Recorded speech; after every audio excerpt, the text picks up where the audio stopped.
إن الحمد لله نحمده ونستعينه ونستغفره ونعوذ بالله من شرور أنفسنا ومن سيئات أعمالنا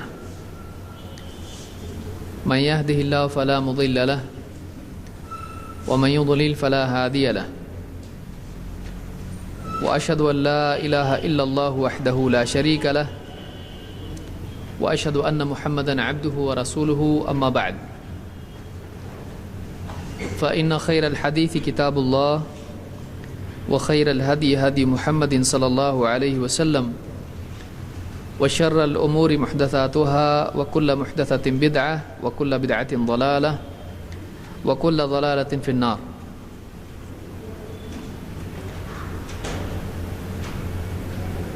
آج کے درس میں بعض فقہی اصطلاحات ہم دیکھیں گے.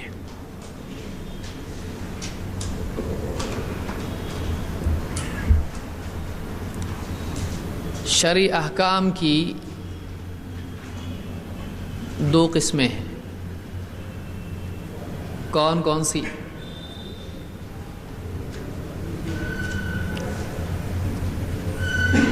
شرعی احکام کی دو قسمیں ہیں.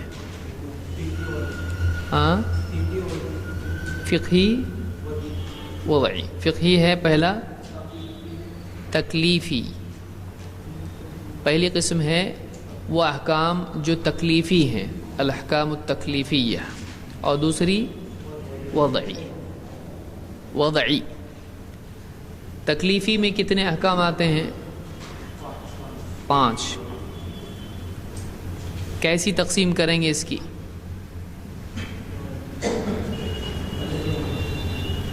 فجر کی نماز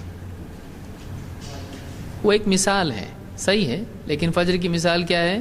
فجر کی نماز اگزامپل ہے، مثال ہے، لیکن وہ احکام ان کے نام کیا ہیں؟ واجب، مستحب، محرم، مکروہ، مباح. تو یہ 5 قسمیں ہیں جو تکلیفی احکام کی قسمیں ہیں. تکلیفی احکام کا مطلب کیا ہے؟ تکلیف احکام ہم کیوں بول رہے ہیں اس کو؟ کیا مطلب ہے اس کا؟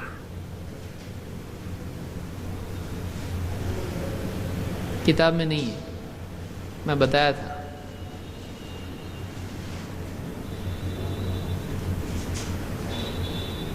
یاد ہے؟ نہیں. بندے کو کچھ چیزوں کا مکلف کر دیا گیا ہے، کرنے کے اعتبار سے، رکنے کے اعتبار سے، یا اختیار کے اعتبار سے. 3 اعتبار سے اس کو مکلف بنایا گیا ہے. اسی لیے ہم نے کیا کہا تھا پچھلے درس میں کہ اعمال کو آپ تقسیم کریں گے تو کتنی قسموں میں تقسیم ہوں گے؟ اس کے باہر جا سکتا ہے کوئی عمل؟ آپ بتا سکتے ہیں ان کے باہر؟ ایک ہی عمل بتا سکتے آپ جو بے ہوشی میں کیا جائے، جو اس کے باہر جائے گا. جیسے نیند میں بات کرنا، فرض، مستحب، مباح، مکروہ، حرام، کس میں آئے گا؟ وہ مکلف ہے اس حالت میں، تو اس لیے ہم نے اس کو کیا کیا؟ اس کے باہر کیا. سمجھ رہے ہیں بات کو؟ یہ تکلیفی احکام ہیں. کا مطلب کیا ہے؟ بندہ یا تو اس کو کرنے کا حکم ہوگا، ایسا کام جو کرنا چاہیے، اللہ کی طرف سے شریعت اس پر ہوگی کہ اس نے ایسا کرنا چاہیے، یا تو ایسا عمل ہوگا کہ اس سے اس نے بچنا چاہیے، یا پھر ایسا عمل ہوگا جو بندے کو اختیار دیا گیا، کرنا چاہے کر، نہیں کرنا ہے تو مت کر. تو کرنے نہ کرنے کے اعتبار سے 2 قسمیں ہیں، اور تیسری قسم کیا ہے؟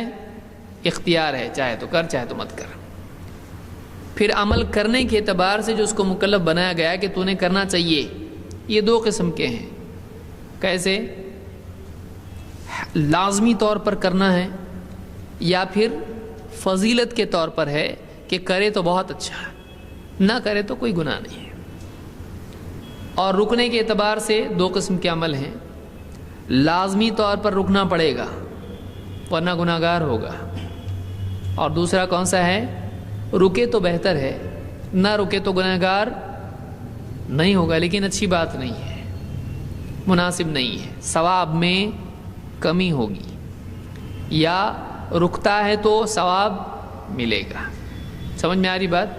تو یہ 5 قسم کے احکام ہیں، طلب کے اعتبار سے یا کف کے اعتبار سے، رکنے کے اعتبار سے، عمل کے اعتبار سے یا رکنے کے اعتبار سے، اور تیسرا ہے اختیار کے اعتبار سے. اس کی مثالیں کیا دیکھی تھی ہم نے؟ پہلے تو ان کے نام کیا ہیں؟ نمبر 1 ہاں والے، کرنے والے اعمال کون کون سے ہیں؟ واجب اور مستحب. نہ کرنے والے جن سے رکنا ہے محرم، یا اس کو کیا کہہ سکتے ہیں؟ حرام. ممنوع اس کو کہا جاتا ہے. دیکھیے واجب کے لیے الفاظ کیا ہیں؟ واجب، فرض، دونوں میں کیا فرق ہے؟ کوئی فرق نہیں ہے. دونوں کے معنی کیا ہوتے ہیں؟ سیم، لیکن کیا؟ لازم. دونوں لازم ہے. واجب، اس کی ایک مثال میں نے دی تھی، کیا ہے وہ؟ جس سے معلوم پڑتا ہے کہ ایک فرض چیز کو واجب بھی کہا جا سکتا ہے. کیا مثال تھی وہ؟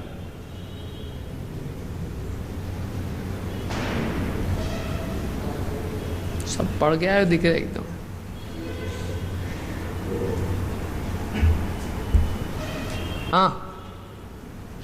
واجب اور فرض ایک ہے. اس کی مثال ہم نے کیا دیکھی تھی؟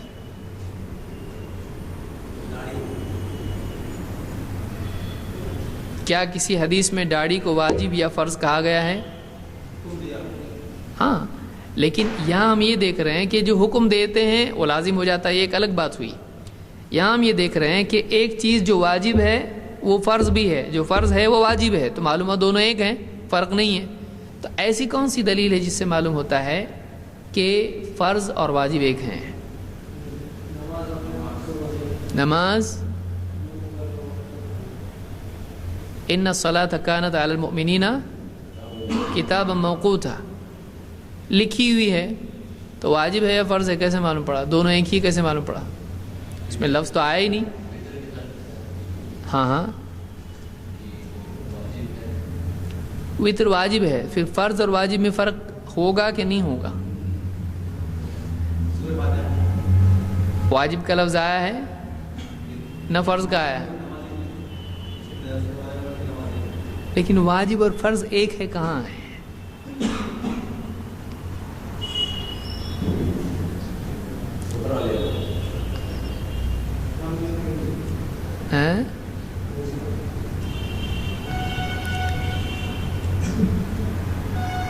حدیث میں نے بتایا تھا اذا جاوز الختان الختان فقد وجب الغسل. جب ختان سے تجاوز کر جائے تو غسل کیا ہو جاتا ہے؟ واجب. تو میں نے مثال دی تھی کہ جو لوگ فرق کرتے ہیں واجب اور فرض میں، وہ کیوں کرتے ہیں؟ کس بنیاد پر کرتے ہیں؟ کیا بولتے ہیں فرض کیا ہے اور واجب کیا ہے؟ فرض وہ ہے جو قرآن سے ثابت ہے، اور واجب وہ ہے جو حدیث سے ثابت ہے، دلیل ظنی سے ثابت ہے، بولتے ہیں نا. تو اب یہاں پر قرآن میں غسل آیا ہے کہ نہیں آیا ہے؟ جنابت کے لیے بیوی سے صحبت کیا کسی آدمی نے، غسل فرض ہے کہ واجب ہے؟ قرآن میں بھی ہے وہ. تو قرآن میں ہے کا مطلب کیا ہو گیا؟ فرض ہے. لیکن وہی حدیث میں اس کو کیا کہا جا رہا ہے؟ واجب ہے. تو وہی چیز جو قرآن میں فرض تھی حدیث میں کیا ہو گئی؟ تو کم ہو گئی یا زیادہ ہو گئی؟ ایک ہی ہے، ایک ہی ہے. تو نام ایک سے زائد ہونے کی وجہ سے وہ چیزیں الگ الگ ہو جاتی ہیں؟ ضروری نہیں، الگ ہو بھی سکتی ہیں، ایک بھی ہو سکتی ہیں. جیسے اللہ کے نام میں نے بتایا تھے، اللہ ہے اور الرحمن، یاد آ رہا ہوگا ابھی سب. یا محمد رسول اللہ صلی اللہ علیہ وسلم کے نام ہیں، محمد بھی ہے اور احمد بھی ہے. تو قرآن ہی میں احمد بھی آیا، قرآن ہی میں محمد بھی آیا. تو سمجھ میں آیا کہ واجب اور فرض ایک ہیں. پھر واجب ایسا عمل ہوتا ہے کہ جس کا کرنا لازم ہے، تو اس کو امتثالاً اگر آدمی کرتا ہے تو ثواب ملے گا، اور اگر نہیں کرتا ہے تو گناہ ہوگا. تو ایسے عمل کو کیا کہیں گے؟ واجب. تو بندہ اس کا مکلف ہے، اس کو کرنا، اللہ نے اس پر ذمہ داری ڈالی ہے، کرنا ہے تُونے، چاہے وہ قرآن میں ذمہ داری ڈالی گئی ہو یا حدیث میں. اب ہم آئیں گے کہ وہ مثالیں بتاؤ کہ قرآن میں آیا، حدیث میں آیا. جیسے مثال کے طور پر اللہ کے نبی صلی اللہ علیہ وسلم نے فرمایا کہ وہ اعف اللحا، داڑھی بڑھاؤ. تو یہ کیا ہوا؟ اب حکم ہے یا گزارش ہے؟ حکم ہے، حکم ہے. تو اس سے کیا معلوم ہوا؟ یہ کرنا، یہ عمل لازم ہے. بلکہ اس کا لازم ہونا اور بھی زیادہ ثابت ہوتا ہے، جس میں آپ نے بھی کہا وخالف المشرکین، وخالف المجوس، مشرکین کی مخالفت کرو، مجوس کی مخالفت کرو. تو اس میں علت بھی معلوم ہو رہی کہ مقصود یہ کہ ان سے ہم الگ رہیں، مخالفت کریں. تو اور اہمیت اس کی کیا ہو جا رہی ہے؟ بڑھ جا رہی ہے، اس کی اہمیت اور بڑھ جاتی ہے. تو واجب جس کا حکم آئے وہ واجب ہوتا ہے، چاہے وہ قرآن میں آئے یا حدیث میں. قرآن میں داڑھی بڑھانے کا حکم ہے کہ نہیں ہے؟ ہم نے پورا پڑھا ہی نہیں تو ہم کو معلوم کیسے پڑے گا؟ قرآن میں نہیں ہے. قرآن میں داڑھی بڑھانے کا حکم نہیں. اگرچہ داڑھی کا ذکر ہے، موسیٰ علیہ السلام نے اپنے بھائی ہارون علیہ السلام کی داڑھی پکڑ کے کھینچے، لیکن اس میں یہ ذکر نہیں کہ داڑھی بڑھاؤ، ایسا حکم نہیں ہے. اسی طرح سے قرآن میں اور کئی احکام صراحتاً نہیں ہیں. ایک حکم ہے کہ جو کچھ رسول تم کو دیں اسے لے لو. تو اس کے بعد رسول صلی اللہ علیہ وسلم اگر کسی چیز کا حکم دیتے ہیں تو کیا ہو جائے گا؟ وہ بھی لازم ہو جائے گا. دوسری چیز کیا ہے واجب کے بعد؟ مستحب. مستحب میں بھی امر ہو سکتا ہے. امر کے معنی ہے حکم کے، امر کے معنی حکم کے ہوتے ہیں. تو مستحب میں کسی چیز کو کرنے کے لیے کہا جا سکتا ہے، لیکن وہ لازمی طور پر نہیں ہوتا ہے، وہ ترغیب کے انداز میں ہوتا ہے کہ تم ایسا کرو تو بہت اچھا ہے. جیسے اللہ کے نبی صلی اللہ علیہ وسلم نے فرمایا عبداللہ ابن عمر رضی اللہ تعالیٰ سے کہ اس شخص کی طرح نہ ہو جانا جو رات میں قیام اللیل کرتا تھا پھر اس نے چھوڑ دیا. تو معلوم ہوا کہ اس کو کیا کرنا چاہیے؟ قیام اللیل کرنا چاہیے کہ نہیں کرنا چاہیے؟ لیکن کیا یہ لازم ہے؟ کیوں نہیں لازم؟ حکم نہیں دیے. تو پھر میں نے دوسری حدیث بھی پچھلے ہفتے بتائی تھی، فَأَوْتِرُوا يَا أَهْلَ الْقُرْآنِ، اے اہل قرآن، قرآن والو، قرآن کے جاننے والو، پڑھنے والو، وتر پڑھا کرو، یعنی رات کی نماز پڑھا کرو. تو اس میں تو حکم آ گیا، اب واجب ہو گیا؟ نہیں. ایک دم بلینک آئی یہ قوم پوری آج. یہ پچھلا ہی درس چل رہا ہے.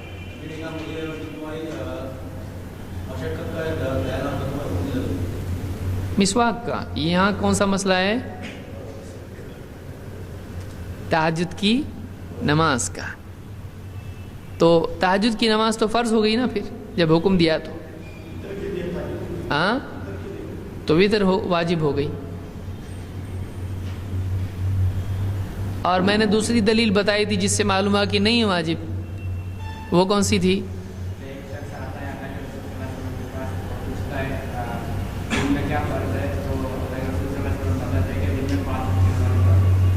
اس نے پھر کیا پوچھا؟ اس کے علاوہ اور کچھ ہے کیا؟ آپ نے کیا جواب دیا؟ الا ان تطوع، الا ہے کہ تو اپنی طرف سے پڑھ. تو معلوم ہوا کہ 5 نمازوں کے علاوہ نمازیں کیا ہیں؟ تطوعات ہیں، نوافل ہیں. تطوع اس کو کہتے ہیں کہ ایک آدمی اپنی طرف سے کرے، اس پر لازم ہے نہیں ہے. اپنی طرف سے کر رہا ہے کا مطلب لازم نہیں ہے. لازم ہوتا تو کرنا ہی پڑے گا اس کو، لیکن یہ اپنی طرف سے کر رہا ہے. تو بعض اوقات امر ہوتا ہے، لیکن ایسا کوئی قرینہ ہوتا ہے جس سے معلوم ہوتا ہے کہ یہ لازم نہیں ہے، لہٰذا وہ حکم ترغیبی حکم مانا جاتا ہے، تاکیدی حکم مانا جاتا ہے۔ اور ایک مثال میں نے دی تھی، کون سی؟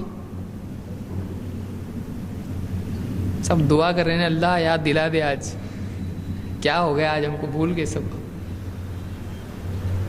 آپ پڑھ کے نہیں آئے، لڑ کے آئے کسی سے، کیا ہوا؟ اور ایک مثال کیا تھی؟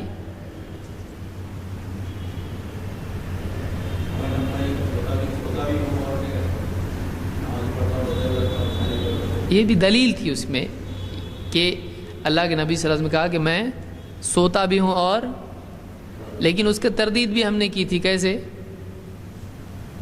رات کے ایک حصے میں سو کر دوسرے میں پڑھ سکتے ہیں، جیسا کہ آپ کا معمول تھا، تو اس سے چھوڑنے کی دلیل ملتی ہے تہجد کے۔ بہرحال آگے بڑھتے ہیں ہم لوگ۔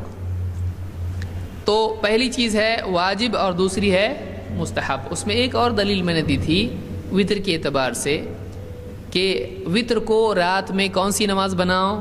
اب یاد آیا پورا ایک دم اچانک، وتر کو آخری نماز بناؤ۔ تو اس سے کیا ہو گیا؟ وہ حکم ہے، لہذا لازم ہونا چاہیے۔ لیکن لازم نہیں ہونے کی دلیل کیا ہے؟ آپ نے 2 رکعتیں اس کے بعد بھی پڑھیں، جس سے معلوم ہوا کہ اگر ایسا لازم ہوتا تو آپ اس کے برخلاف نہیں کرتے، کیونکہ شریعت آپ کے لیے بھی ہے، سوائے ان چیزوں کے جہاں بتائیں کہ میرے لیے خاص ہے۔ ٹھیک ہے، اس کو یاد رکھیں۔ تو طلب کے اعتبار سے ہم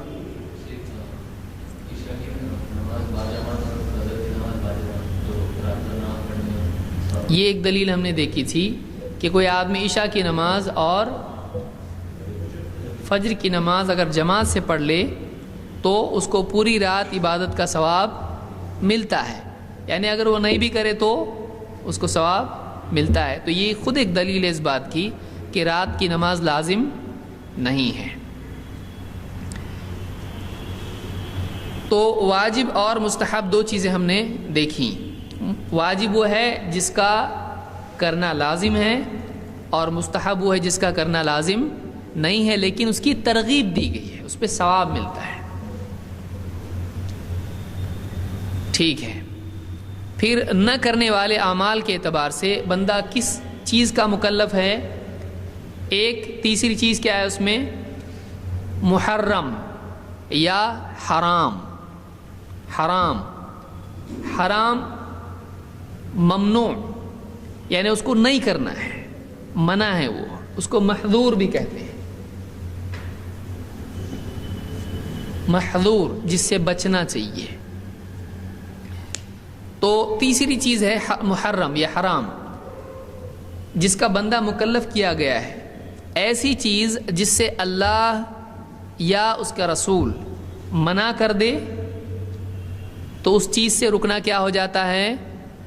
لازم ہو جاتا ہے، الا یہ کہ اس چیز کے منع کرنے کے بعد اللہ کے نبی صلی اللہ علیہ وسلم نے اجازت بھی دی ہو یا آپ نے خود اس کے برخلاف کیا ہو، اس سے معلوم ہوتا ہے کہ وہ حرام نہیں ہے، اس کی گنجائش ہے۔ سمجھ میں آیا؟ جس چیز سے منع کر دیں وہ کیا ہو جاتا ہے؟ وَمَا نَهَاكُمْ عَنْهُ فَانْتَهُوا، جس سے تم کو رسول منع کر دیں اس سے رک جاؤ۔ رک جاؤ کا حکم کس نے دیا ہے؟ تو معلوم ہے رکنا لازم ہے کہ نہیں ہے۔ دیکھیے یہاں پر جمع کے سوال، جس سے تم کو کون منع کرے اس سے رک جاؤ، تو منع کون کر رہا ہے؟ اور رکنے منع کون کر رہا ہے؟ رسول۔ اور رکنے کا حکم کون دے رہا ہے؟ تو معلوم ہوا کہ اللہ نے حکم دیا رکو، اگر رسول منع کرے تو یہاں پر حرمت ثابت ہوئی کہ نہیں ہوئی؟ کیونکہ اللہ منع کرے تو مسئلہ ہی نہیں ہے نا، لیکن اللہ نے کیا کہا؟ جس سے رسول منع کر دے تو اس سے کیا کرو؟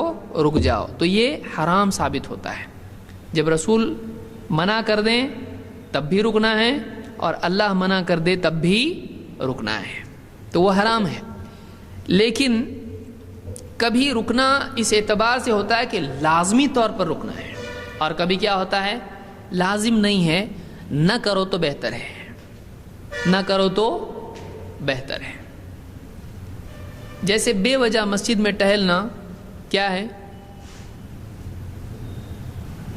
اچھا ہے مسجد میں آتے ہی ٹہلنا شروع کرنا چاہیے، اچھی چیز ہے کہ نہیں ہے؟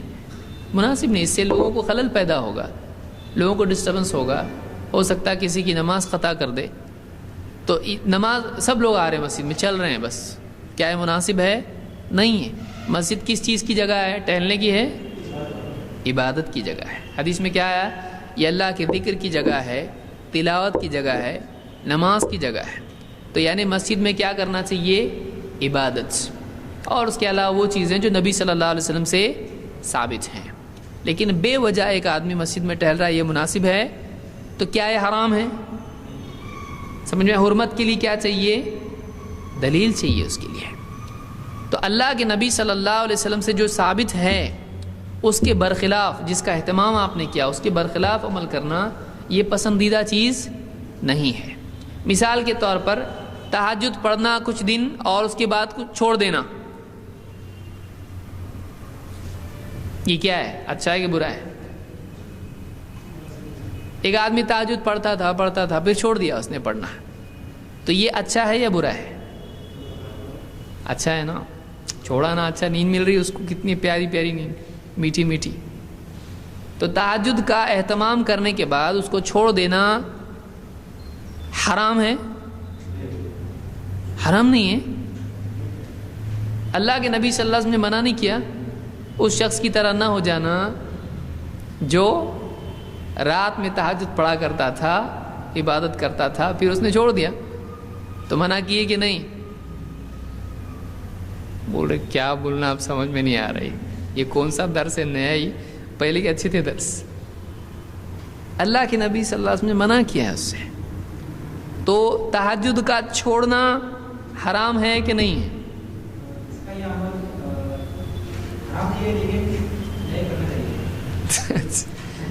حرام نہیں ہے لیکن محرم ہے، صحیح ہے، مکروہ ہے۔ کیسے مکروہ ہے؟ حرام کیوں نہیں ہے؟ کمپلسری نہیں ہے، سمجھ میں آ رہا ہے؟ اگر وہ لازم ہوتا تو اس کا چھوڑنا کیا ہوتا؟ حرام۔ اگر وہ لازم ہی نہیں ہے تو گناہ کیسے ہوا؟ جیسے ایک آدمی، حرام کا کیا ہوتا ہے؟ حرام کی ڈیفینیشن میں ہم نے کیا دیکھا؟ اس کا ارتکاب، اس کو کرنا گناہ ہوتا ہے کہ نہیں ہوتا ہے؟ مطلب تہجد چھوڑا تو کیا ہوگا؟ اس کو گناہ ہوگا؟ نہیں ہوگا، کیونکہ تہجد فی نفس ہی لازم ہے نہیں ہے، تو جب نہیں پڑھے گا تو گناہ ہوگا؟ نہیں ہوگا۔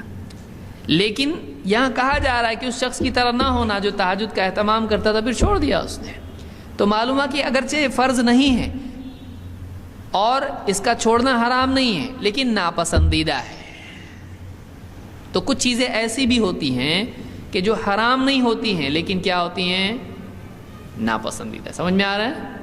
تو ایک ایسی چیز ہے جو ناپسندیدہ ہے لیکن حرام نہیں ہے، لیکن اچھا نہیں، مناسب نہیں ہے۔ اسی لیے اللہ کے نبی صلی اللہ علیہ وسلم کی ایک حدیث میں آپ نے فرمایا من حسن اسلام المرء ترکہ ما لا یعنیہ، آدمی کے اسلام کی خوبی یہ ہے کہ وہ ایسی چیزوں کو چھوڑ دے جن سے اس کا کوئی واسطہ نہیں ہے۔ غیر ضروری چیزیں کرنا مناسب ہے اس کے لیے، چھوڑ دینا بہتر ہے اس کے لیے، اور ان کو کرنا کیا ہے؟ مناسب نہیں ہے۔ اب اگر وہ حرام ہے تو گناہ ہوگا، حرام نہیں ہے تو مناسب نہیں ہے، بہتر نہیں ہے۔ سمجھ میں آ رہی بات؟ تو ایسی کچھ چیزیں ہوتی ہیں کہ جو حرام نہیں ہوتی ہیں لیکن ناپسندیدہ ہوتی ہیں، ناپسندیدہ ہوتی ہیں۔ تو ایسی چیزوں کو کیا کہتے ہیں؟ مکروہ۔ مکروہ کے معنی کیا ہیں؟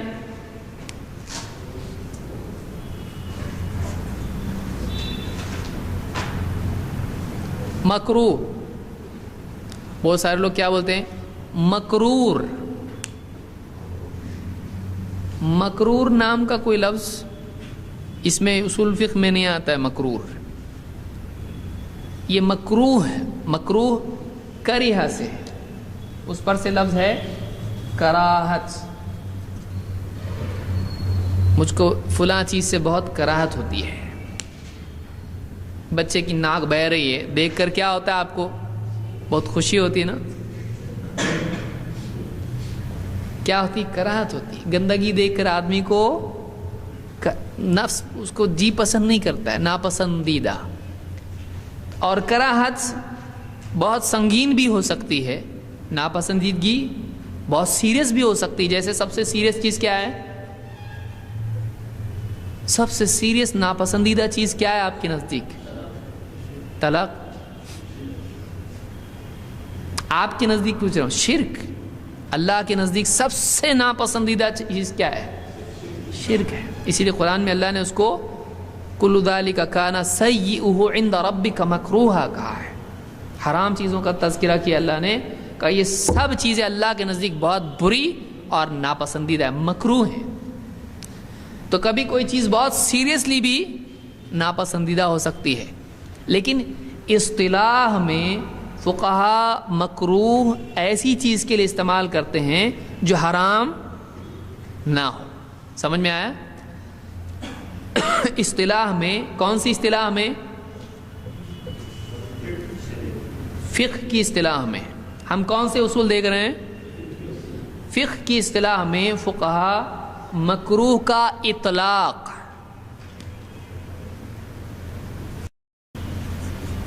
یہ طلاق نہیں ہے، اطلاق، اپلیکیشن، اس کو رکھنا ہے اس کے اوپر.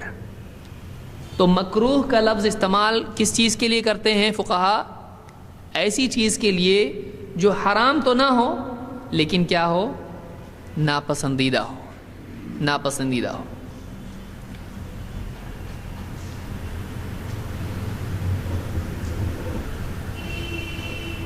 جیسے مثال کے طور پر ایک آدمی یعنی بارہا پیٹ بھر کے کھائے اور ڈکار لے.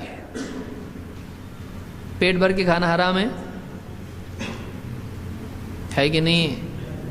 نہیں، پیٹ بھر کے کھانا حرام نہیں ہے، لیکن ناپسندیدہ ہے. ایک دم فل کھا رہا آدمی، ناپسندیدہ ہے، لیکن حرام بھی نہیں ہے، حرام نہیں ہے وہ. اسی لیے ابو ہریرہ رضی اللہ تعالیٰ نے آپ نے دودھ پینے کے لیے دیا، پی پی پی، اتنا پیے کہ آپ بالکل نہیں پی سکتا. یعنی کتنا پیے؟ تو آپ پھر بھی پی بول رہے ہیں. اگر حرام ہوتا تو کیا کہتے؟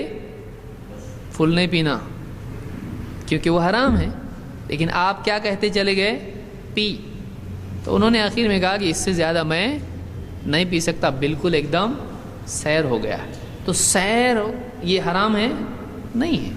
لیکن آپ نے ایک شخص سے کیا کہا جب ڈکار لی؟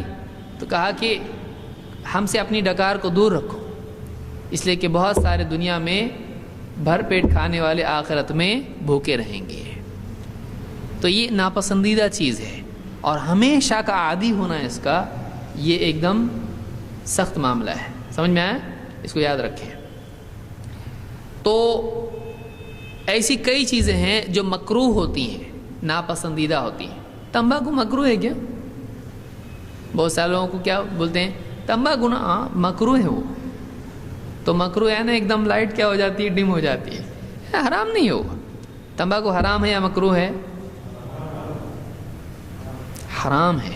اور سگریٹ، بیڑی، سگریٹ، تمباکو، حقہ، گٹکا، سب کے سب خبیث چیزیں ہیں.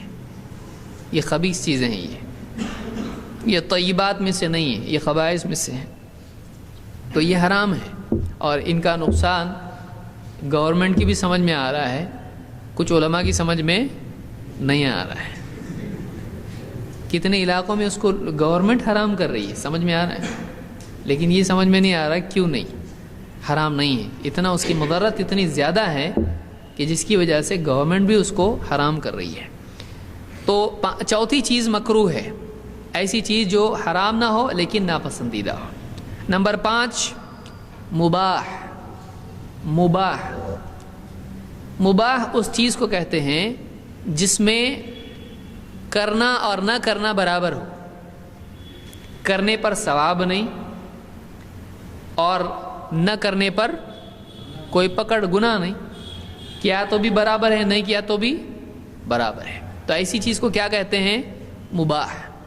جیسے شربت پینا، شراب نہیں، شربت. عربی میں شربت کے لیے کیا لفظ ہے؟ شراب. اور اردو میں شراب کا مطلب کیا ہوتا ہے؟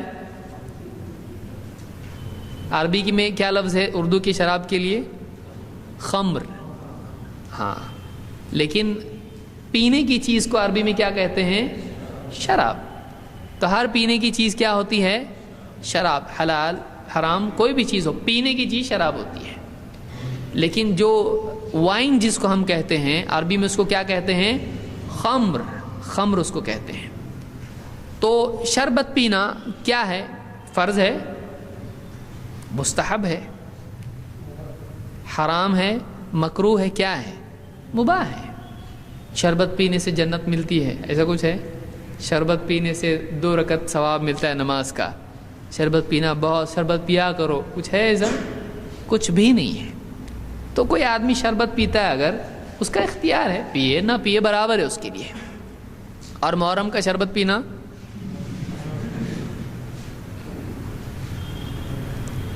تو ایسی چیز جو مباح ہو فی نفسی ہی، اگر اس میں کوئی ایسی چیز جڑ جائے جس میں خیر کا پہلو ہو تو وہ خیر کی طرف چلی جاتی ہے، اس کو دھکا دو ادھر خیر کی طرف چلی گئی. اور اگر اس سے شر کا پہلو جڑ جائے وہ اپنی طرف اس کو کھینچ لیتا ہے. مثال کے طور پر انگور خریدنا کیا ہے؟ کوئی حدیث ہے آپ نے پڑھی انگور خریدا کرو اس میں جنت ملتی ہے، سیدھا مکہ؟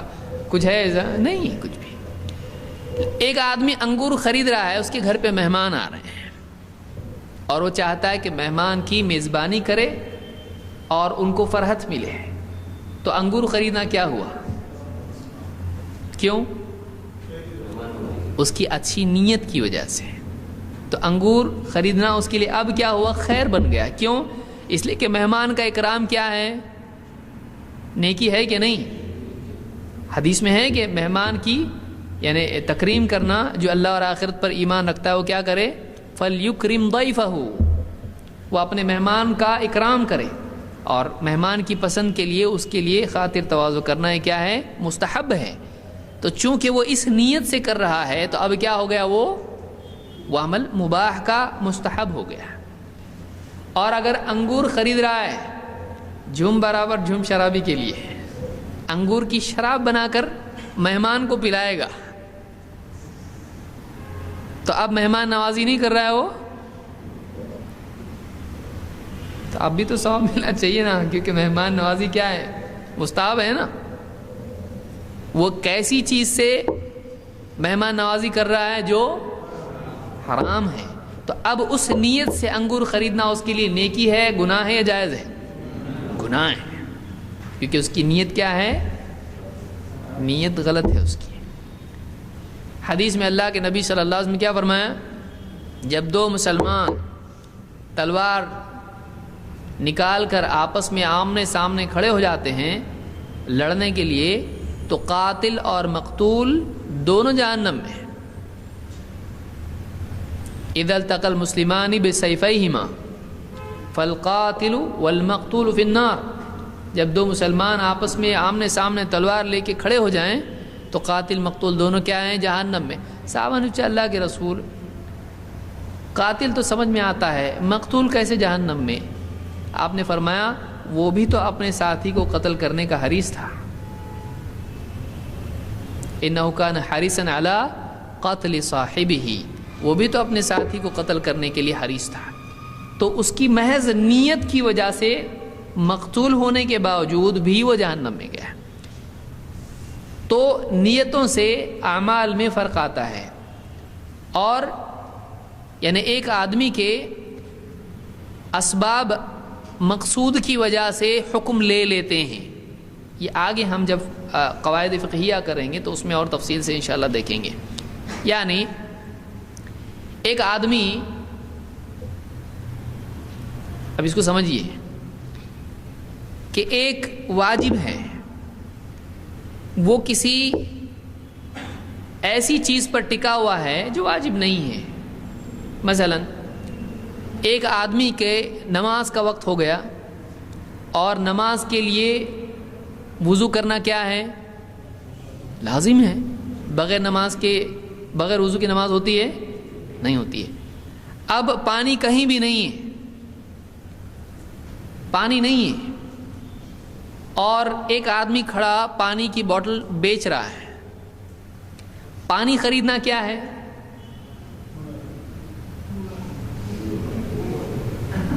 گناہ ہے؟ کیا ہے؟ مباح. پانی کی بوتل دے رہا ہے وہ لینا مباح، اس کی ضرورت ہے. لیکن اب نماز کا وقت ہو چکا ہے، پانی کہیں نہیں ہے اور سامنے پانی بک رہا ہے، تو اب وہ پانی خریدنا اس پر کیا ہو گیا؟ واجب. کیونکہ اس کے بغیر نماز نہیں ہوگی، اس کے بغیر وضو نہیں ہوگا اس کا، اور وہ ممکن ہے اس کے لیے کیونکہ اللہ نے پانی سے وضو کرنے کا حکم دیا ہے. تو اب وہ وہاں بک رہا ہے، وہ خریدنا اس پر کیا ہو گیا؟ لازم ہو گیا. سمجھ میں آیا کہ کوئی واجب اگر کسی چیز پر ٹکا ہوا ہو، اس کے بغیر وہ نہیں پورا ہو سکتا ہے تو وہ چیز بھی واجب ہو جاتی ہے. جیسے حج کو جانا ہے اور پلین کے علاوہ کوئی اور طریقہ نہیں ہے اور مال ہے، تو پلین کا ٹکٹ نکالنا اس کے لیے کیا ہو گیا؟ اور ویسے پلین کا ٹکٹ نکالنا کیا ہے؟ مباح. سمجھ میں آ رہی بات؟ تو اس طرح سے بعض اوقات ایک مباح چیز واجب کا مرتبہ حاصل کر لیتی ہے اور ایک مباح چیز مستحب کا مرتبہ حاصل کر لیتی ہے. جیسے مثال کے طور پر تہجد کے لیے رات میں جاگنے کے لیے الارم لگانا کیا ہے؟ مباح ہے رات میں لیکن تہجد کے لیے جاگنا اگر کوئی ذریعہ نہیں اس کے پاس اور قطعاً اس کو معلوم ہے نہیں اٹھتا اس کے بغیر وہ، تو الارم لگانا تہجد کے لیے اس کے لیے کیا ہے؟ فرض ہے نا، مستحب ہے. کیونکہ تہجد خود کیا ہے؟ تو مستحب کا سبب، یقینی سبب کیا ہو جاتا ہے؟ مستحب. سمجھ میں آ رہا کہ نہیں آ رہا؟ کیونکہ کئی جوابات آ رہے تو میں گھبرا رہا ہوں یہاں پہ کہ کیا ہو رہا ہے. یہ باہر ہی چل رہا ہے تو اندر کیا چل رہا ہوگا. اور اگر کسی کو یقین ہے کہ وہ الارم کے بغیر فجر کی نماز کے لیے نہیں اٹھے گا، تو اب اس کے لیے الارم لگانا کیا ہوگا؟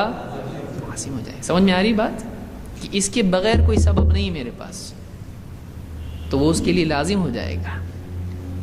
تو بعض اوقات یعنی ایک مباح چیز مستحب کا یا واجب کا حکم لے لیتی ہے اور ایک مباح چیز حرام کا بھی حکم لے لیتی ہے. اگر ایک چیز سے حرام میں پڑنے کا یقینی ذریعہ ہے تو وہ چیز کیا ہو جاتی ہے؟ فی نفسی ہی حرام ہو جاتی ہے. اسی میں سے سد الذریعہ کا اصول علماء نے ذکر کیا ہے. سد الذرائع. اب دیکھیے مثال کے طور پر اللہ تعالیٰ نے آدم یقینی سبب ہونا چاہیے، نہیں کہ گمان پہ کچھ بھی بولنا شروع کر دے آدمی کہ واقعی ایسا ہوگا. جیسے آدم علیہ السلام کو اللہ نے کیا کہا؟ وَلَا تَقْرَبَا هَذِهِ الشَّجَرَةَ فَتَكُونَا مِنَ الظَّالِمِينَ. اس پیڑ کے قریب مت جانا ورنہ تم کیا ہو جاؤ گے؟ ظالم ہو جاؤ گے. تو پیڑ میں سے کھانے کے بعد وہ نقصان جو ہونا تھا وہ ہوا. فَأَكَلَا مِنْهَا فَبَدَتْ لَهُمَا سَوْآتُهُمَا. جب انہوں نے پیڑ سے کھایا، قریب جاتے ہی نقصان نہیں ہوا، جب اس کے قریب گئے اس کا پھل توڑا کھایا، اور شیطان نے بھی کیا کروایا؟ بس پیڑ کے قریب جا کے کھڑے رہو، کہا اس میں سے کھاؤ. اصل کھانے کا معاملہ تھا، نقصان جو ہونے والا تھا اس کا پھل کھانے سے ہونے والا تھا. تو اللہ نے حکم کیا دیا تھا؟ قریب مت جاؤ اس کے. کیوں؟ اس لیے کہ قریب جاؤ گے تو پھر اس کا پھل کھانے سے بچ نہیں سکو گے، پھل کھاؤ گے. تو کیا کیا گیا؟ قریب ہی مت جاؤ. تو یہ کیا ہے؟ سد ذریعہ ہے. جیسے جہاں ایک مرد اور ایک عورت اکیلے ہوتے ہیں، تیسرا کون ہوتا ہے؟ تو ان کا اکیلا رہنا ہی کیا کر دیا گیا؟ منع. کیونکہ اس کے ذریعے سے ایک بڑا گناہ زنا وغیرہ بھی ہو سکتا ہے. تلک حدود اللہ فلا تقربوها. یہ اللہ کی حدیں ہیں، تم ان کے قریب مت جاؤ. تو بعض اوقات ایک ایسا عمل ہوتا ہے جو فی نفسہ ہی مباح ہوتا ہے، لیکن اس کے ذریعے سے ایک آدمی یقینی طور پر گناہ میں جا سکتا ہے، تو اس پر بھی کیا حکم لگتا ہے؟ وہی حکم لگتا ہے جو حرام کا حکم ہے. یقینی سبب اپنے نتیجے کا حکم لیتا ہے. یہ اصول ہے. بہرحال اس کو آگے اور تفصیل سے ہم دیکھیں گے انشاءاللہ. تو 5 چیزیں ہم نے دیکھی آج. یہ کون کی چیزیں کیا ہیں؟ کون سی کیٹیگری میں جا رہی ہیں؟ ہاں تکلیفی. کیا بہت تکلیف ہو رہی اس سے؟ کیا ہے تکلیفی؟ تکلیفی احکام ہے. تکلیفی احکام کیوں بول رہے ہیں ہم؟ ان کو دوسرا نام کیوں نہیں دے رہے اس کو؟ بندہ اس کا کیا ہے؟ یعنی بندے پر یہ چیزیں ڈالی گئی ہیں. کر مت کر، چاہے تو کر چاہے تو مت کر. اس اعتبار سے یس نو تیری مرضی. 3 اعتبار سے ہیں. ہاں والے لازم غیر لازم مستحب، اور نہ والے حرام اور ناپسندیدہ. اور ایک بیچ میں بچ گیا، وہ کون سا ہے؟ چاہے تو کر چاہے تو مت کر. تو اس اعتبار سے جو تکلیفی احکام ہیں وہ کتنے ہیں؟ 5. اب ہم آتے ہیں دوسرے احکام کی طرف، جن کو کہتے ہیں وضعی احکام. وضع کا مطلب ہوتا ہے رکھنا. رکھنا وضع. وضعی احکام کیا ہیں؟ کائنات میں اللہ تعالیٰ نے کچھ چیزیں ایسی رکھی ہیں جن سے کچھ احکام جوڑے ہیں. کائنات میں انسان کے اندر یا انسان کے باہر کچھ ایسی تبدیلیاں، کچھ ایسی حالتیں ہیں کہ اللہ تعالیٰ نے ان کے ساتھ شرعی احکام کو جوڑا ہے. جیسے کسی چیز کا کرنا کسی چیز پر ٹکا ہوا ہے، ایسا ہو تو ایسا کرو، یا کسی چیز سے کوئی چیز رکاوٹ ہے، ایسا ہو تو ایسا مت کرو. تو ایسی چیزوں کو کیا کہتے ہیں؟ ایسے احکام، ان کو کیا کہیں گے؟ وضعی احکام. اس میں 4 چیزیں ہوتی ہیں: شرط، مانع، صحت، فساد.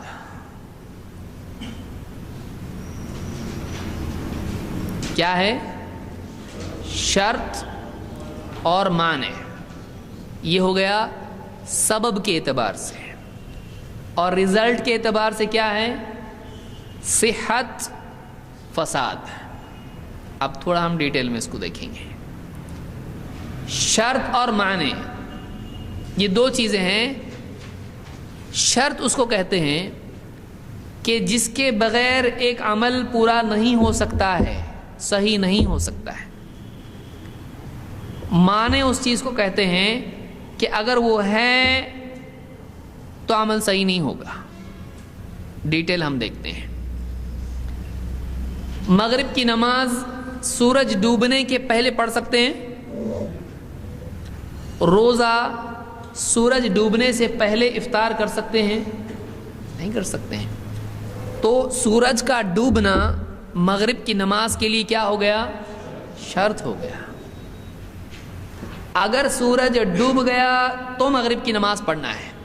اگر نہیں ڈوبا اور پڑھا اس نے، نماز کیا ہو جائے گی؟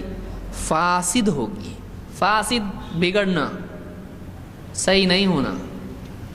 تو اگر شرط پوری نہیں کی تو عمل کیا ہو جاتا ہے؟ فاسد ہو جاتا ہے. سمجھ میں آیا؟ دوسری مثال، نماز کے لیے ایک آدمی ہے، استنجا کے لیے گیا، وضو باقی رہتا اس کا. اب نماز پڑھنا ہے تو کیا کرنا پڑے گا اس کو؟ وضو کا. بیوی سے جنابت اس نے کیا، یعنی اس سے صحبت کیا، جنابت کی حالت میں وہ ہے. اب اس نے کیا کرنا ضروری ہے نماز کے لیے؟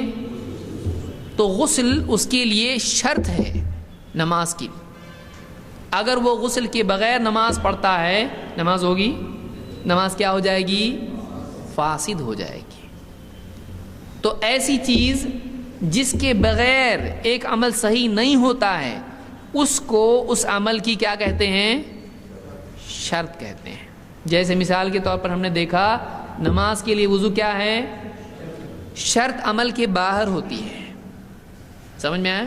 شرط عمل سے پہلے ہوتی ہے کہ یہ ہے تو عمل کریں گے. وضو نماز کے اندر ہے کیا؟ اللہ اکبر کر رہا ہے، کر سکتا؟ نماز سے پہلے وہ باہر نماز کے، تو وہ شرط ہے۔ سورج کا ڈوبنا نماز کے اندر نہیں ہے، وہ باہر ایک چیز ہے جو اس سے جڑی ہوئی ہے، اس پر ڈیپینڈ ہے نماز۔ تو سورج کا ڈوبنا یعنی وقت کا ہونا، اللہ نے نماز کو کیسے فرض کیا ہے؟ ان الصلاۃ کانت علی المؤمنین کتابا موقوتا، نماز ایمان والوں پر ان کے اپنے اوقات میں فرض ہے۔ معلوم ہوا کہ وقت ہوا تو نماز ہوگی، نہیں تو نہیں ہوگی۔ تو کوئی آدمی وقت سے پہلے نماز پڑھ لے تو ہوگی؟ اقم الصلاۃ لدلوک الشمس، سورج ڈھلے گا تو ظہر کی نماز ہے، نہیں تو نہیں۔ طہارت ہے تو نماز ہے، قبلہ رخ اگر نہیں ہے تو نماز ہوگی؟ ہاں، فولی وجہک شطر المسجد الحرام، اللہ نے حکم دیا ہے، تو یہ نماز کے لیے کیا ہے؟ یہ شرط ہے۔ تو نماز کے لیے یا کسی بھی عمل کے لیے شرائط ہیں، یہ حالت ہو جائے تو تم نے یہ کرنا ہے۔ اگر وہ شرط پائی جائے تو وہ عمل لازم ہو جاتا ہے۔ سمجھ میں آیا کہ جو حکم اللہ کا ہے، فرض اگر کوئی حکم ہے تو وہ شرط پائی جائے تو وہ عمل بھی کیا ہو جاتا ہے؟ لازم۔ جیسے ایک آدمی ہے، غریب آدمی ہے، اس پر زکوٰۃ ہے؟ زکوٰۃ فرض ہے کیا اس پر؟ غریب آدمی ہے، اس کے پاس مال و دولت نہیں ہے، تو اس کے پاس چونکہ مال نہیں ہے اس لیے زکوٰۃ اس پر فرض نہیں ہے، لیکن اس کے پاس اتنا مال آ گیا کہ نصاب کو پہنچتا ہے، اتنے درہم، اتنے دینار، یا جو بھی مال اس کے پاس آ گیا، پراپرٹی بن گئی اس کی، تو اب اس پر جب مال آ گیا، نصاب اس کا پورا ہو گیا، تو اب زکوٰۃ بھی کیا ہو گئی اس پر؟ تو نصاب کا پورا ہونا زکوٰۃ کے لیے کیا ہے؟ شرط ہے۔ ایک آدمی کے پاس مال نہیں ہے اور مسجد حرام تک پہنچنے کے وسائل نہیں ہیں، تو ایسے آدمی پر حج فرض ہے، لیکن اب راستے کی استطاعت ہے، راستے کی استطاعت ہے، حج کی طاقت ہے، اب حج کیا ہو گیا اس کے اوپر؟ جب تک کہ طاقت نہیں تھی حج فرض تھا نہیں، وہ شرط ہے اس کے لیے، استطاعت شرط ہے اس کے لیے۔ سمجھ میں آیا؟ یہ ہو گیا شرط کرنے کے اعتبار سے کہ یہ ہوگا تو یہ ہو جائے گا، لیکن کیا شرط صرف ایک ہوتی ہے؟ شرط کئی ہو سکتی ہے۔ جیسے مثال کے طور پر نماز کے لیے وقت کا ہونا کیا ہے؟ اور یعنی وضو کا ہونا طہارت شرط ہے۔ اب ایک آدمی وضو تو کیا لیکن وقت نہیں ہوا، مغرب کی نماز کے پہلے ہی وضو کر کے پڑھ لیا، تو اس نے شرط پوری کی کہ نہیں نماز کی؟ ایک پوری کی دوسری نہیں کی، تو چلتا ایک پوری کی تو آدھی نماز ہوئی آدھی نہیں ہوئی، ایسا ہوتا؟ اگر ایک بھی شرط رہ جائے تو عمل صحیح نہیں ہوتا ہے، وہ عمل کیا ہو جاتا ہے؟ تو دو چیزیں ہم نے دیکھی، صحیح اور فاسد، صحیح اور فاسد، چاہے عبادات ہوں یا معاملات ہوں، دو قسم کی چیزیں ہوتی ہیں، ایک ہوتی ہیں عبادات، دوسرے معاملات، ڈیلنگس، بندے اور بندے کے معاملات، چاہے وہ تجارت ہو یا نکاح وغیرہ کا معاملہ ہو، وہ معاملات میں جاتا ہے۔ عبادات نماز، روزہ، حج وغیرہ ہے جو اللہ سے ہی جڑے ہوئے ہیں، معاملات بندوں سے جڑے ہوئے ہیں۔ جیسے نکاح میں اگر ولی کی اجازت نہیں ہے تو نکاح ہوگا؟ لا نکاح الا بولی، ولی کی اجازت کے بغیر نکاح نہیں، تو ولی کی اجازت نکاح کے لیے کیا ہے؟ شرط ہے۔ اگر نکاح میں ولی کی اجازت نہیں تو نکاح بھی نہیں، نکاح کیا ہو جائے گا؟ فاسد ہو جائے گا۔ جیسے کوئی چیز کسی کو زبردستی بیچ دی تو اس کا راضی ہونا طرفین میں یہ کیا ہے؟ یہ شرط ہے، لازم ہے۔ اس نے اگر نہیں پسند ہے اس کو زبردستی لو ہی بول رہا، اس کو نہیں بول رہا، وہ بولے میں نے دے دیا ہو گیا ابھی، ایسی ڈیل ہو سکتی ہے؟ نہیں. یا ایسی چیز، بہت ساری تفصیل اس میں، کہ ایسی چیزیں جو معلوم ہی نہیں ہے.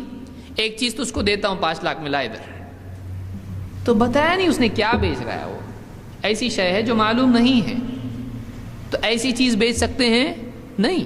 تو وہ بیع کیا ہو گئی؟ بیع، ڈیلنگ، تجارت کیا ہو گئی؟ وہ فاسد ہو گئی. سمجھ میں آ رہا ہے؟ یا سود کی ڈیلنگ کیا اس نے کہ تو اگر اتنا مجھ کو دے گا تو میں تجھ کو یہ دوں گا اس کے بدلے میں، 2 لاکھ دے، میں تجھ کو 3 لاکھ اس کے دیتا ہوں، ہر مہینہ اتنا دیتا ہوں. اس طرح سے کچھ کر دیا. یہ بیع کیا ہے؟ صحیح ہے؟ یہ بیع فاسد ہے. ایسی بیع جس میں سود ہے وہ بیع خود کیا ہے؟ فاسد ہے. تو اس طرح سے چاہے عبادات ہوں یا معاملات ہوں، سمجھ میں آ رہا ہے؟ تھوڑا تھوڑا. چاہے عبادات ہوں یا معاملات ہوں، اگر ان کی تمام شرائط پوری نہیں کی جائیں تو عمل کیا ہو جاتا ہے؟ اگر ایک بھی شرط رہ جائے، 10 شرطوں میں سے 9 پوری کی اور ایک پوری نہیں کی، تو عمل صحیح ہو گیا فاسد؟ وہ معاملہ بھی فاسد اور وہ عبادت بھی فاسد. تو یہ صحیح اور فاسد، ہم نے صحت اور فساد یہی ہے، صحیح ہے یا فاسد ہے. اور اس کے لیے ایک ہے کیا، پہلی چیز کیا دیکھی اس کے لیے ہم نے؟ شرط. دوسرا ہے مانع. اگر مانع موجود ہے تو وہ عبادت کی جائے تو صحیح نہیں ہوتی ہے، معاملہ کیا جائے تو صحیح نہیں ہوتا ہے. جیسے اگر عورت پر نماز 5 وقت کی فرض ہے یا نہیں ہے؟ خالی مردوں پہ یا عورتوں پہ بھی ہے؟ عورتوں پہ بھی ہے. علی المؤمنین میں عورتیں بھی آ جاتی ہیں. 5 وقت کی نماز عورتوں پر فرض ہے. اگر عورت حیض کی حالت میں ہو تو فرض ہے یا مستحب یا مباح؟ مباح ہے نا، پڑھنا نہ پڑھنا برابر ہے، ایسا ہے؟ حرام ہے اس کے لیے. اسی لیے آپ نے کیا فرمایا حضرت عائشہ سے، کیا ایسا نہیں ہے کہ عورت جب حیض کی حالت میں ہوتی ہے تو نہ وہ نماز پڑھتی ہے نہ روزہ رکھتی ہے؟ مطلب نہیں پڑھتی ہے. یہ نہیں کہا پڑھنا چاہے تو پڑھ لے، کوئی متقی ہو تو. کوئی بولے اللہ کی بندی، ساری دنیا نہیں پڑھتی، میں پڑھوں گی اللہ کی بندی، تو یہ کیا ہوا؟ یہ گناہگار ہوگی، کیونکہ حیض کی حالت میں نماز پڑھنا جائز نہیں ہے. ویسے ہی جیسے جنابت کی حالت میں نماز پڑھنا جائز نہیں ہے. سمجھ میں آ رہا ہے؟ جنابت کی حالت میں آدمی نماز نہیں پڑھ سکتا ہے. تو ایک عورت حیض کی حالت میں، تو حیض اس کی نماز کے لیے کیا ہے؟ مانع.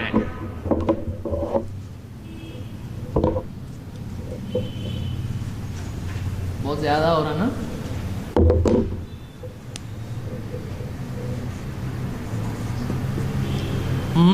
مانع کا لفظ منع سے ہے. منع آپ کو نہیں معلوم؟ تو مانع کیا ہے؟ منع کر رہا ہے وہ، اس کو رکاوٹ ہے. مانع کے معنی ہوتا ہے رکاوٹ، روکنا، کیونکہ منع میں خود رکنا ہوتا ہے، روکنا. منع کیا اس نے یعنی روکا، تو رکاوٹ. تو معنی کے معنی کیا ہوتا ہے؟ آپ بولیں گے معنی کے معنی یہ الگ ہے. معنی تو معنی کے معنی کیا ہے؟ معنی رکاوٹ. تو کچھ چیزیں ہوتی ہیں وہ آپ کے بس میں نہیں ہیں. جیسے حیض عورت پہ طاری کیا ہے اللہ نے اس کو. اب جب حیض کی حالت ہو اس وقت میں وہ نماز پڑھ سکتی ہے؟ نہیں. جب تک کہ وہ حالت پائی جائے گی وہ نماز نہیں پڑھ سکتی. تو وہ حالت اس کی نماز میں کیا ہے؟ رکاوٹ ہے، یعنی مانع ہے. آدمی جنابت کی حالت میں ہے، بیوی سے تعلق قائم کیا یا احتلام اس کو ہوا، اب کیا وہ نماز پڑھ سکتا ہے؟ نہیں. کب تک نہیں پڑھ سکتا ہے؟ جب تک کہ غسل نہیں کر لیتا، غسل کرنے کے بعد پڑھ سکتا ہے، لیکن غسل نہیں کیا ہے تو اس کے لیے وہ جنابت کیا ہے، نماز سے مانے ہے۔ تو کچھ ایسی کنڈیشنز، کچھ ایسی حالتیں ہوتی ہیں وہ آدمی کے عمل میں کیا ہو جاتی ہیں، اور رکاوٹ ہو جاتی ہیں، اس کو کیا کہتے ہیں، مانے کی موجودگی میں کیا ہوا عمل فاسد ہوتا ہے، سمجھا؟ اور شرط پائی نہیں جاتی ہے تو کیا ہوا عمل، شرط پوری نہیں ہوئی، عمل کیا ہوا، اور مانے ہیں اور عمل کیا، کیا ہوا، سمجھا؟ دونوں میں فرق سمجھا؟ تو صحیح فاسد اور شرط اور مانے۔ تو یہ کچھ چیزیں میں سمجھتا ہوں کافی ہمارے لیے، بہت زیادہ ہو جائے گا، ریپیٹ کرتے ہیں ہم لوگ اس کو۔ کچھ لوگوں نے الحمدللہ، کیونکہ سر پھٹنے کے قریب تھا، ابھی سمارا ہی نہیں، کان میں سے ٹپک رہا ہے پورا۔ احکام کی کتنی قسمیں ہیں؟ 2۔ کون کون سی؟ تکلیفی اور وضعی۔ وَوَضَعْنَا عَنْكَ وِزْرَكَ، وضع۔ تکلیفی احکام کتنے ہیں؟ کون کون سے؟ ترتیب آپ کے اوپر ہے، آپ جیسی چاہے، آپ پازیٹیو 0، نیوٹرل آپ اس کو کہیں، پھر نیگیٹو آپ کر سکتے ہیں۔ یعنی کبھی ایسا ہوتا ہے بولنے کے اعتبار سے علماء اس کو الگ الگ طریقے سے بیان کرتے ہیں، جیسے کہیں گے واجب، اس کے بعد مستحب، اس کے بعد مباح، اس کے بعد مکروہ، اس کے بعد حرام۔ تو یہ کیا ہوا، ایک دم لازم۔ لیکن یہ کیسا، یا تو ٹھیک اچھا ہے، نہیں کیا تو کوئی بات نہیں۔ اب یہ کیا ہے، نیوٹرل، 0، یس بھی نہیں، نو بھی نہیں۔ یہ کیا ہے، تھوڑا نہیں کیا تو بہت اچھا، اور یہ کیا ہے، نہیں، بالکل نہیں۔ تو آپ ایک دم لازم کرنے سے نہیں کرنے کی ایکسٹریم تک چلے گئے، ایسا بھی آپ کر سکتے ہیں۔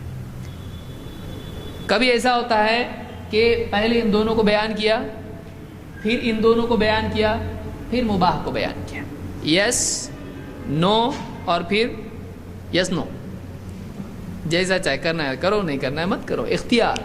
تو اس میں کوئی یہ نہیں ہے کہ آپ کس ترتیب سے بولتے ہیں، لیکن جس ترتیب سے بھی آپ بولتے ہیں اس کو یاد رکھیں کہ یہ کیا ہے۔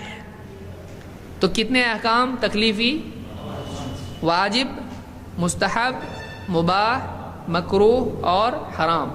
تو ایک دم لازم کرنا سے لازم بچنا تک آپ گئے، اسکیل آپ کا اس طرح سے پازیٹیو سے نیگیٹو کی طرف گیا، بیچ میں نیوٹرل آیا تھا، پھر آپ نیگیٹو پہ چلے گئے۔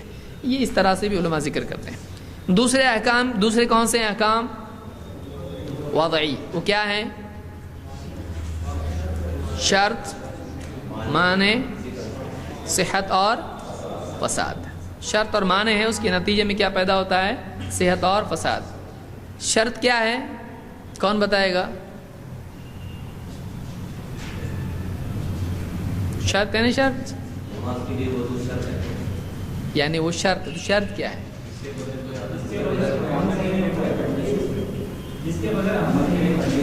جس کے بغیر عمل صحیح نہیں ہوتا ہے۔ اور معنی،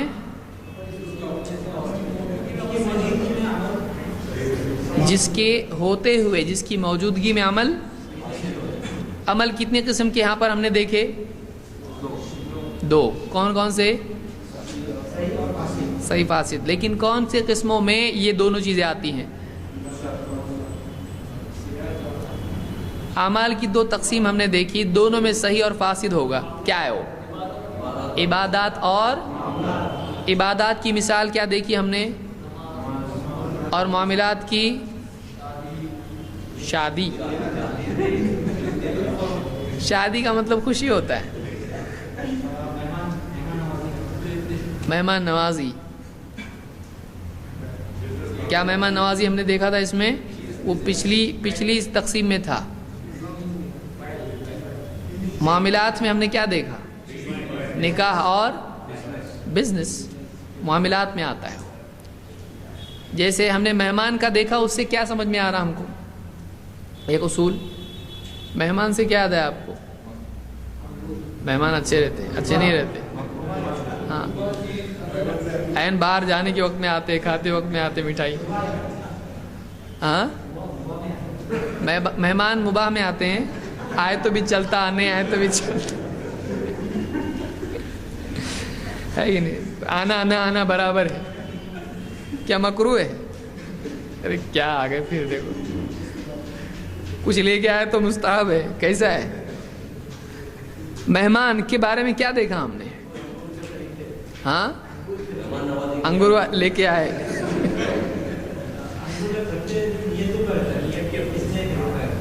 انگور پورا پورا کیا ہم نے سیکھا اس میں؟ کیا تھا وہ؟ کون بتائے گا تفصیل سے؟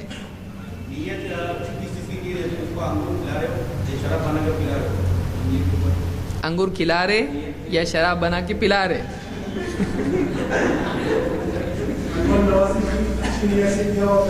تو اس سے کیا ہوا؟ صحیح بات ہے, وہ کیا ہوا اس سے؟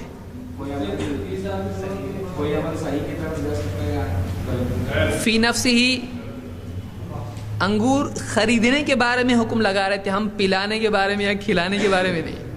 سمجھ رہے ہیں؟ انگور کھلانا مہمان کو کیا ہے؟ ارے بھائی, مہمان کی خدمت کرنا یہ کیا ہے؟ مستحب ہے. اس پر سے ہم نے خریدنے کا حکم لیا تھا. انگور خریدنا کیا ہے؟ مباح ہے. لیکن انگور مہمان کو کھلانے کی غرض سے اگر خرید رہا ہے تو مہمان کو کھلانا کیا ہے؟ وَيُطْعِمُونَ الطَّعَامَ عَلَى حُبِّهِ, اللہ نے کہا نا کھلاتے ہیں. افضل الاسلام اطعام الطعام, سب سے افضل اسلام کھانا کھلانا ہے. تو یعنی کھلانا یہ اسلام کے افضل ترین اعمال میں سے ہے, کیونکہ وہ سخاوت ہے, سخاوت ہے. اور سلام کا عام کرنا ہے, اس لیے کہ سلام کا عام کرنا کسی کے لیے خیر خواہی ہے اور اس کو شر سے بچانا ہے اپنے. اس میں اثبات ہے خیر کا عطا کرنا ہے, اس میں شر سے بچانا ہے. نہ صرف خود اپنے شر سے بچانا بلکہ اس کو مستقلاً شر سے بچنے کی دعا کرنا اس کے لیے. تو اس میں رکنا ہے. تو انگور خریدنا یا کچھ بھی خریدنا کھانے کی چیز فی نفسی وہ کیا ہے؟ مباح ہے. لیکن چونکہ مہمان کے اکرام کی غرض سے خرید رہا ہے تو اس پر کیا حکم لگے گا؟ جیسے چھری ہے, چھری خرید رہا ہے مارکیٹ میں, اچھی چھری خرید رہا ہے ایک دم. کیوں خرید رہا ہے؟ مرغی لا کے اس کو ذبح کرنا ہے اور مہمان کو کھلانا ہے.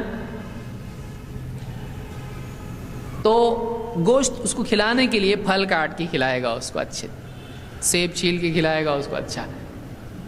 تو چھری خریدنا کیا ہو جائے گا؟ اور اگر مہمان کو ہی کسی کا کام تمام کرنا ہے, اگر اس کے لیے چھری خرید رہا ہے کسی مسلمان کے قتل کے لیے, تو چھری خریدنے پر حکم کیا لگے گا؟ حرام لگے گا. سمجھ میں آ رہا ہے؟ تو بعض مباحات کبھی مستحب کا درجہ لے لیتے ہیں اور کبھی حرام کا درجہ. کیا مباح چیز فرض کا درجہ لے سکتی ہے؟ لے سکتی؟ کیسے؟ وضو یا وضو؟ دونوں میں فرق ہے. وضو وضو دونوں میں کیا فرق ہے؟ واو کا. ایک میں 2 بار آ رہا ہے, ایک میں 3 بار آ رہا ہے نا. صحیح بولے ہو لیکن پورا نہیں بولے. ہاں, واو کا فرق ہے. صحیح ہے, یعنی واو کی ٹوپی کیسی ہے؟ واو کی حرکات کی بنیاد, وہ صحیح بولے ہیں لیکن وہ آدھا بولے اس لیے سب ہنس رہے ہیں.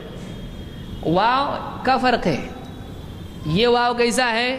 واو کے اوپر اور ایک واو دکھ رہا ہے, اور یہاں فتحہ ہے, یہاں کیا ہے؟ ضم.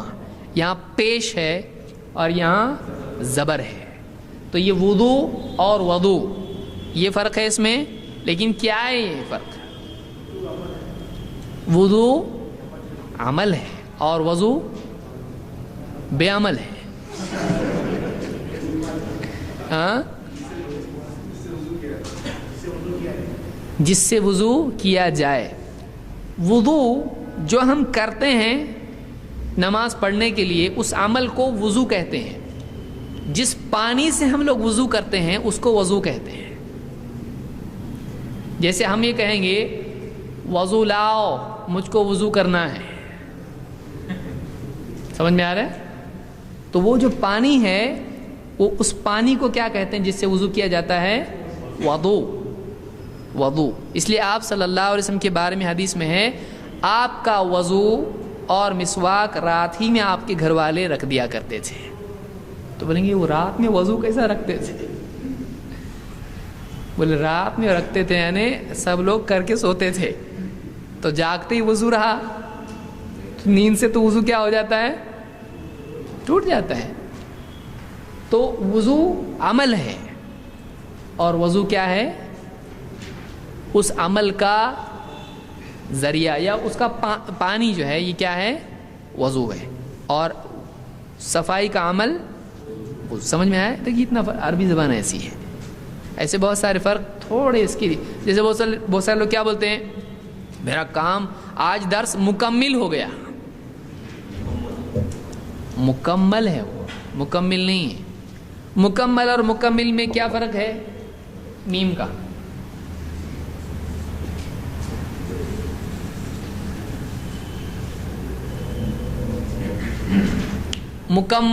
مکمل جس چیز کو کمپلیٹ کر دیا جائے پورا کر دیا جائے وہ چیز مکمل ہوتی ہے. مفعول ہے وہ. فاعل مفعول. اور جو اس چیز کو پورا کرتا ہے اس کو مکمل کہتے ہیں. تو درس مکمل ہوا وہ درس مکمل کرنے والا کون ہے؟ اس کو مکمل کہیں گے. سمجھ میں آیا؟ تو اس اعتبار سے بہرحال وضو پہ سے نکلا تھا یہ. تو وضو اور وضو میں یہ فرق ہے. تو وضو کے بارے میں کیا دیکھیں ہم نے؟ وضو اچھا رہتا. ہاں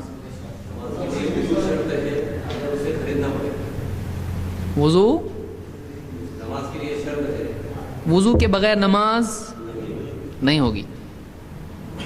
اس لیے کیا کرنا پڑے گا؟ ہر آدمی کو وضو کرنا پڑے گا. ٹھیک ہے. اور اس کا پانی ہر آدمی کو خریدنا چاہیے کہ نہیں؟ آپ ندی کے کنارے بھائی کوئی ہے بیچنے والا اس کو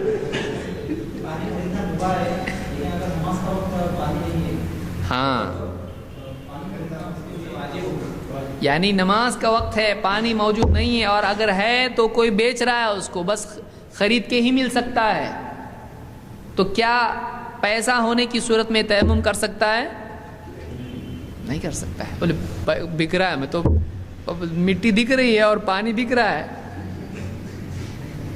تو فری زیادہ اچھا نا. تو اس کے لیے کیا ہوگا؟ واجب ہوگا کہ وہ اور اگر اس کے پاس پیسے نہیں ہیں تو کیا اس کی قتل و غارت گری کرنا اس کے لیے جائز ہو جائے گا؟ کیونکہ چھینا و غصب کا مال جائز ہوتا ہے اس سے عبادت بھی. اسی لیے اللہ کے نبی صلی اللہ علیہ وسلم کیا فرمایا کہ اللہ تعالیٰ ایسے غلول میں سے صدقہ قبول نہیں کرتا ہے. یعنی ایسا مال جو خیانت کا ہو اس میں سے آدمی اگر صدقہ کرے تو کیا قبول ہوتا ہے؟ تو غصب کا مال اگر آدمی صدقہ کرے تو اس کا صدقہ قبول ہوتا ہے نہیں. لہٰذا اگر اس سے وہ وضو کرے گا اس کی نماز صحیح نہیں ہے. سمجھ میں آئے؟ چھینے ہوئے پانی سے کسی کا قبضہ کر کے مار پیٹ کے لا پانی در پی رہا ہے میں نماز پڑھ رہا ہوں نہیں آپ کے لیے جائز نہیں ہوگا. ہاں آپ مانگ کے لے سکتے ہو اس سے. بہرحال تو یہ کچھ چیزیں ہم نے دیکھی. تو معلوم ہوا کہ کوئی بھی چیز اس وقت تک کہ صحیح نہیں ہوتی ہے جب تک کہ اس کی تمام شرائط پوری نہ ہو جائیں اور تمام موانع ہٹ نہ جائیں. ایک معنی ہو سکتا ہے ہٹ جائے دوسرا نہیں ہٹا تو عبادت صحیح ہوگی. جیسے کوئی آدمی جنابت کی حالت میں تھا, غسل کیا, نماز پڑھ سکتا ہے کہ نہیں؟ غسل کر کے باہر آیا, ہوا نکلی اس کی, تو اب نماز پڑھ سکتا ہے اس غسل سے؟ تو اس کی جنابت تو گئی لیکن اس کا وضو نہیں ہے, تو اب اس کو وضو کرنا پڑے گا. اب نماز نہیں پڑھ سکتا ہے جب تک کہ وضو نہ کرے. سمجھ میں آئے؟ تو تمام موانع اس کے ہٹنا چاہیے. تو اس کی حدث کی حالت جب تک کہ نہیں ہٹتی ہے وہ نماز نہیں پڑھ سکتا ہے. یہ تھوڑا شروعات میں آپ کو مشکل لگے گا, لیکن یہ آپ کو جب سمجھ میں آئے گا تو واقعی آپ کو شرعی احکام میں بہت تحقیقی اعتبار سے لذت محسوس ہوگی کہ برابر آپ کیٹیگرائز کر سکتے ہیں اس کو. نہیں تو کیا بول رہا, کون بول رہا, کچھ سمجھ میں نہیں آئے گا آپ کو. لیکن یہ تفصیل آپ کی سمجھ میں جب آ جاتی ہے تو آپ کو کیٹیگرائز کرنا بہت آسان ہو جاتا ہے. آج کے لیے اتنا ہی ظلم کافی ہے. انشاءاللہ مزید باتیں اگلے درس میں ہم دیکھیں گے.